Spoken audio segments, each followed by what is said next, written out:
The U.S. military leads the world in stealth aircraft, with the F-22 Raptor dominating in the air superiority role, and the F-35 Lightning II stepping in as a recon, bomber, fighter jet, but the two planes can't actually talk to each other. The F-22, which appears as small as a marble on radars, relies on its all-stealth to fight and kill undetected, but in the realm of ultra-high-tech warfighting, even communications can give away your position. As such, the F-22 cannot talk directly to the F-35. Though the F-35 can send voice communications, targeting data, and mission planning notes to an F-22, an F-22 can't talk back without another plane, a drone, an F-16, or some other older platform around to translate between the distinct tongues. That's a huge drawback for the F-22 and the F-35 fighting in their intended capacities, which would be against the most heavily defended airspaces in the world.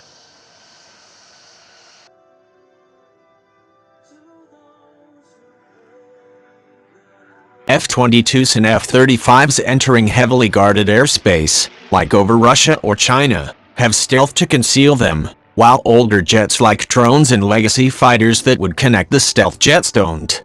Retired U.S. Marine Corps Lieutenant Col David Burke, who has flown both the F-22 and the F-35, told Business Insider that against top-tier foes like Russia and China, only the stealth jets can make it.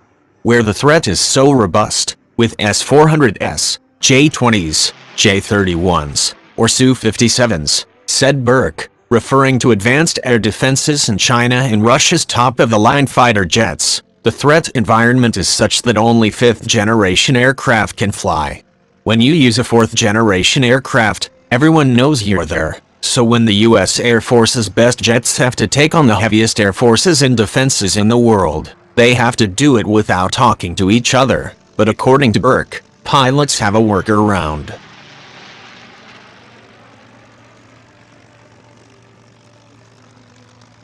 How pilots plan to fight and win anyway without saying a word. If I want to talk to you using words, the F-22 doesn't transmit voice into the F-35's network, nor can it send targeting information, Burke said. So I can send targeting information. I can send weapons quality information of surface tracks or air attacks from an F-35, but the F-22 can't send its own information back.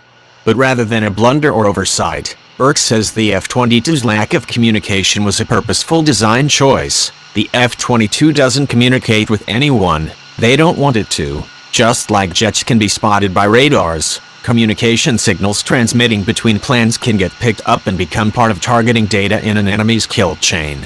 For that reason, the F-22 was designed to fly almost silently.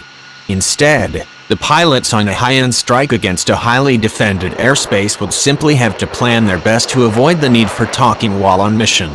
I can just build a really smart tactical plan and do a really good job minimizing my comms, said Burke. That's what fighter pilots do. That's what people get paid to do in the military. When you're in an F-22 or an F-35, you talk way less than you ever used to in older jets, said Burke. All of your comms are based on your actions. The airplane tells the other pilot what you're doing.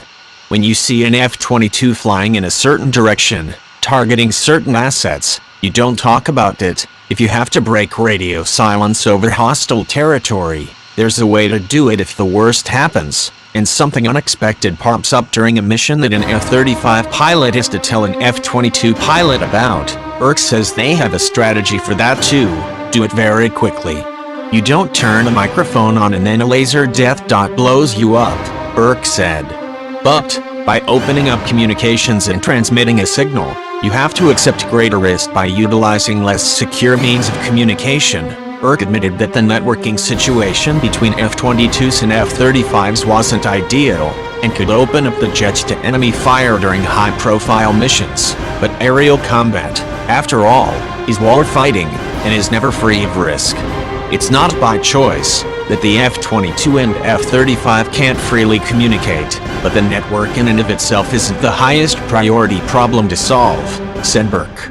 But even facing the risk of breaking radio silence over hostile territory, Burke said the threat was minor, and he's still confident the US's 5th-gen fighters can get the job done.